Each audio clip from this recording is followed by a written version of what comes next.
Hey, what's going on?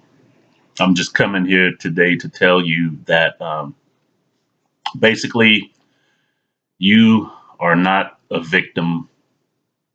And what do I mean by that?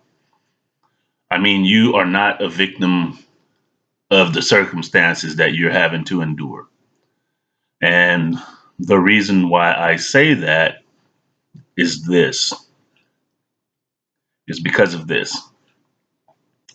The moment the circumstances change, let's say you're having a bad day at work, but then later on that night, you're going to go to a pretty thrilling and exciting party.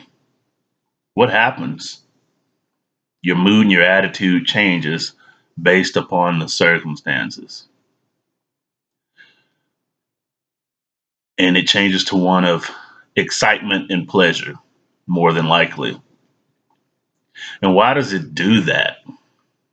Well, it does that because you think the circumstances dictate your mental reactions.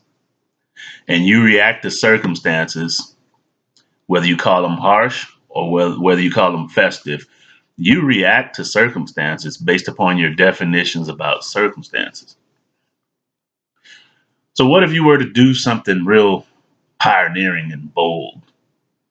What if you were to start redefining circumstances and redefining those circumstances to your advantage? How would that grab you?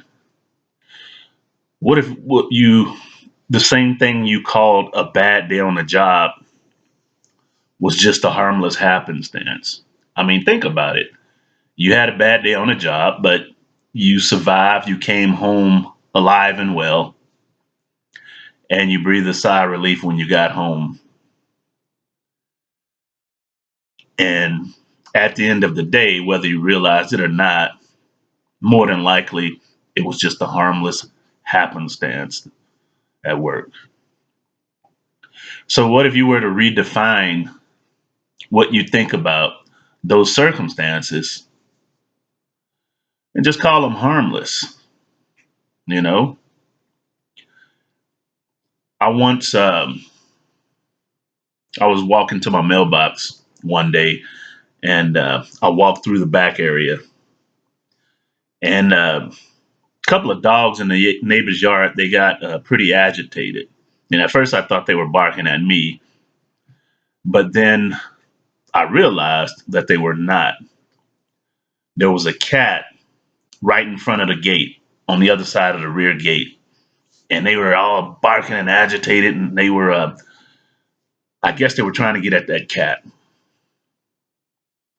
But the cat was just as calm, cool, and collected.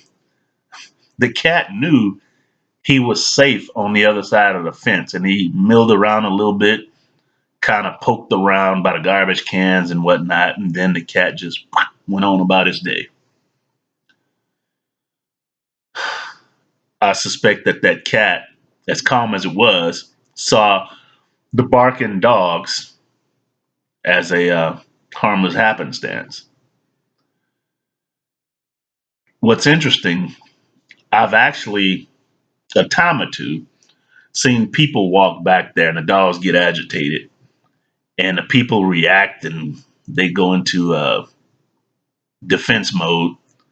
Shut up, you stupid dogs. Shut up. You know, they put an erroneous definition on that particular situation and they reacted, they got frustrated and ruined that moment of their day. They became victims of their own self definitions and the way they define reality. So when you think about yourself and your circumstances, understand something. You might not necessarily be a victim. You could be a victim of your very own thought processes. Your very own thoughts could be the bullies and the tormentors that you project out onto the world. What do you think about that?